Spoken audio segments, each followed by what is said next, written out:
আসসালামু আলাইকুম। তো অনেক দিন পর হচ্ছে পেঁয়াজের মাঠে আসছিলাম। তো এর মেন আসার কারণ হচ্ছে আমরা পেঁয়াজের মাঠে লাউ গাছ লাগাইছিলাম, তো এসেই দেখি পোকা লেগে গেছে। তো দেখেন এই যে পাতাগুলো নষ্ট করে খেয়ে ফেলতেছে, তো যার কারণে আজকে বিষ দিতে আসছিলাম। তো এই মাঠটা সম্পূর্ণ জায়গায় কিন্তু আমাদের পেঁয়াজ চাষ হয়েছিল। তো পেঁয়াজ তুলে বিক্রি করা শেষ। তো এই পেঁয়াজের ভিতরে কিন্তু আমরা মিশ্র ফসলভাবে হচ্ছে লাউ গাছ লাগাইছিলাম। তো এখন যেহেতু পেঁয়াজ নেই, কারণ পেঁয়াজ যখন ছিল তখন পেঁয়াজের যে বীজগুলো দিয়েছি সেই পেঁয়াজের বীজগুলো কিন্তু লার গাছে পড়তো, যেহেতু এখন আর বীজ দেওয়া হয় না অনেকদিন, যার কারণে লার গাছে পোকা লাগা শুরু করে দিয়েছে। সেই পোকা আমরা বিষ আজকে দিব। তো লার গাছের পাশাপাশি আমরা সাইড দিয়ে যে ফাঁকা জায়গা ছিল সেই সাইড দিয়ে আমরা হচ্ছে বেগুন গাছ চাষ করছি, আর বাকি জায়গায় আমরা হচ্ছে গম বুনছি। তো আমাদের প্রায় এখানে 1 বিঘার মতন জমি ছিল, তো আমি 10 শতাংশের মতন জায়গা হচ্ছে লাউ গাছ চাষ করছি, আর বাকি জায়গায় হচ্ছে সম্পূর্ণ জায়গাটা জুড়ে হচ্ছে গম চাষ করছি।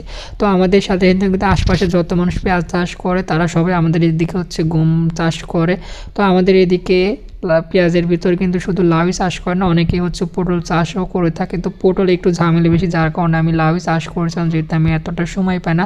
তো দেখি কীরকম ফল নয়। তো আলহামদুলিল্লাহ অলরেডি কিন্তু ফুল আসা শুরু হয়ে গেছে। তো আর কিছুদিন পর হয়তো লাউ ধরবে, যেহেতু এখনও পরিপূর্ণভাবে বয়স হয় নাই।